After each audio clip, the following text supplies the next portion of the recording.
that they are the Illuminati in disguise.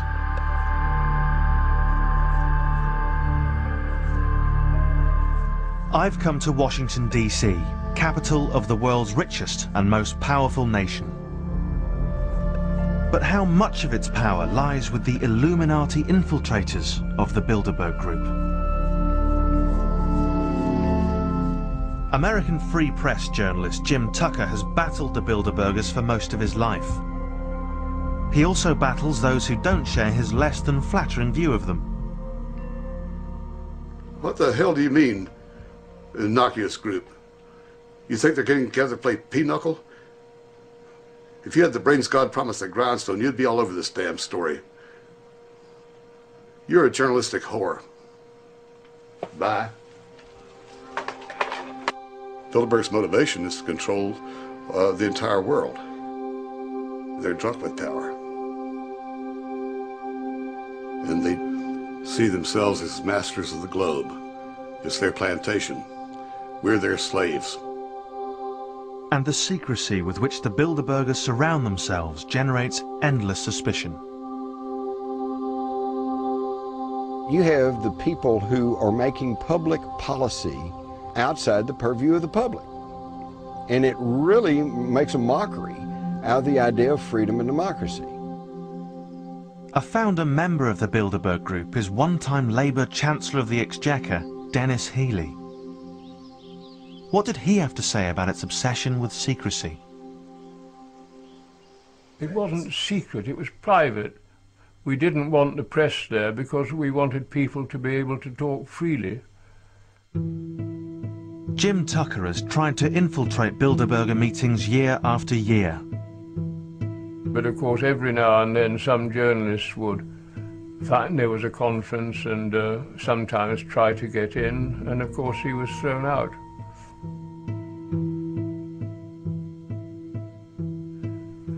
And of course there were people of utter unimportance. Dennis Healey is cute. He is real cute. They don't meet to play pinochle for 3 days. If they didn't have impact on public policy, they wouldn't bother meeting. Absolute bunkum. I've never heard such nonsense. Tony Blair attended the Bilderberg meeting before he became Prime Minister. Bill Clinton attended the Bilderberg meeting before he became President of the United States. And it's significant that they attended before the meeting, so it's kind of like... They're vetted to become, to be allowed to become the leaders of their nation. That is utter bunkum again. They decide who will go to war, where the wars will be, how long the wars will last, who will finance the wars. Bunkum. I've never heard such crap in my whole life. But Galen Ross doesn't think it's bunkum or crap. He's compiled a book listing the names of the secret rulers of the world. It includes the Bilderbergers. I published the first edition of Who's Who of the Elite.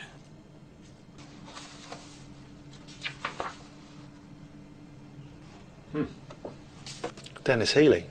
Yes. He's in there? Absolutely. Interesting. It becomes absolutely obvious that they control everything of significance throughout the entire world. Absolute crap. So how do the Illuminati control the world?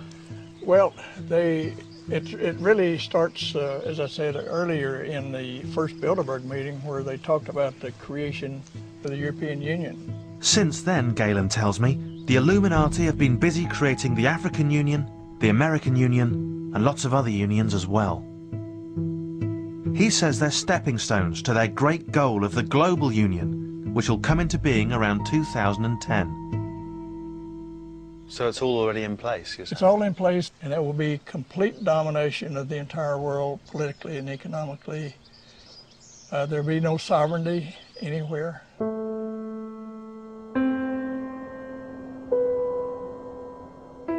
Hartford. Again. Still no Mr. A.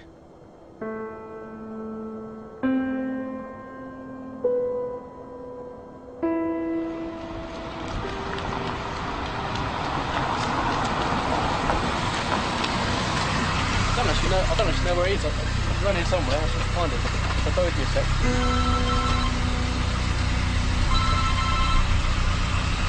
Hello? Okay, change your plan then, yeah? Okay. Hold on a sec. Yeah, you might want to turn the camera off. Yeah, you get sort of paranoid, I guess. He's got cold feet.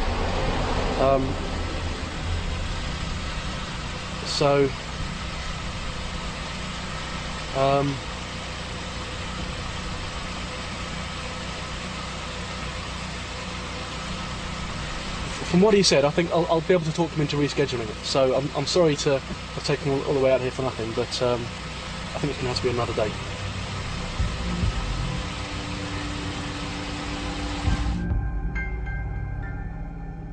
Well, maybe I'll never meet Mr. A. Maybe I'll never meet any member of the Illuminati. But as soon as I start doubting the Illuminati's existence, I learn that its signs and symbols are all around us. If only we know where to look. My search for the elusive Illuminati is proving far more complex than I'd hoped. But occasionally, I'm told, we are allowed glimpses of them through their secret, sometimes satanic signs. Make no mistake about it, these men believe that ritual, hand signs, symbols bring power. And when you get to that stage, I believe you become demon-possessed. And these demonic signs and symbols of the Illuminati are all around us. Especially, it seems, in downtown Austin.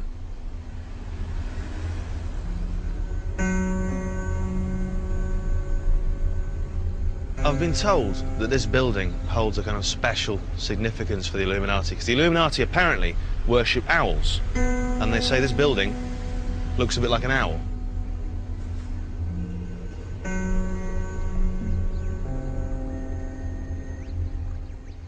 I'll be honest, I can't really see it myself, but I'm not getting much of an owl vibe from this.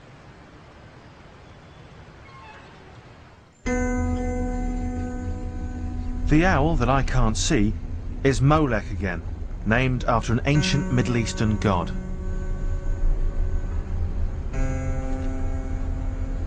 So, what is this building? Well, it's a new building in Austin. It's the Frost Bank building, but the two circles on each side of the beak and then the crown, that's the crest of the owl's horns. It's got the eyes, it's got the beak. It's an owl.